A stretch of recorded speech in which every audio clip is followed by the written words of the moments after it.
আল্লাহ রাব্বুল আলামিন আমাদের ইজ্জত, আমাদের সম্মান কিভাবে প্রতিনিয়তই হেফাজত করে যাচ্ছেন। আপনি আমি যখন কোনো গুনাহের কাজ করতে চাই, যখন কোনো পাপের মধ্যে লিপ্ত হতে চাই, তখন আমাদের অন্তরের মধ্যে একটা মেসেজ আসে। তখন আমাদের অন্তরটা এভাবে দুক করতে থাকে, হার্টবিটটা বেড়ে যায়। এটা কিন্তু মূলত শরীরের সাথে কোনো সম্পৃক্ততা জিনিস নয়, বরং এটা হচ্ছে রব্বি কারিমের পক্ষ থেকে একটা সিগন্যাল। আমরা যখন কোনো পাপের মধ্যে লিপ্ত হতে চাই, যখন কোনো পাপ কর্ম করতে চাই, তখন রব্বি কারিমের পক্ষ থেকে একটা সিগন্যাল আসে, বলতে থাকে, বান্দা এই কাজ করিস না, এই কাজ তুমি করো না, এটা করলে তোমার মালিক, এটা করলে তোমার রব কষ্ট পাবে, এটা করো না। তারপরেও যখন আমরা করে ফেলি, তখন রব্বি কারিম সমাজের কাছে আমাদের মুখোশ উন্মোচন করেন না, বরং আমাদের সম্মান, আমাদের ইজ্জত অক্ষত রেখেই দেন এবং আমাদের পাপ কর্মটা মানুষের মাঝখান থেকে লুকিয়ে রাখেন। তখন রব্বি কারিম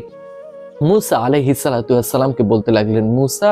যে মানুষটা এত বছর ধরে আমাকে কষ্ট দিয়ে আসছে, কিন্তু সেই সময়ও আমি তার মুখোশ উন্মোচন করিনি, কিন্তু আজকে সেই মানুষটা এত সুন্দর করে, এত অনুতপ্ত হয়ে আমার কাছে তাওবা করেছে, তাহলে কিভাবে আজকে আমি তার মুখোশ উন্মোচন করি? তুমি যখন জনসমুদ্রের মাঝখানে তাকে খুঁজতে লাগলে, তখন ওই মানুষটা রব্বি কারিমের কাছে বলতে লাগলো, মালিক, আমি তো বিপদে পড়ে গেলাম, মালিক, আমি তোমাকে অনেক কষ্ট দিয়েছি, তুমি তো চাইলে মাফ করে দিতে পারো, তুমি মাফ করে দাও না,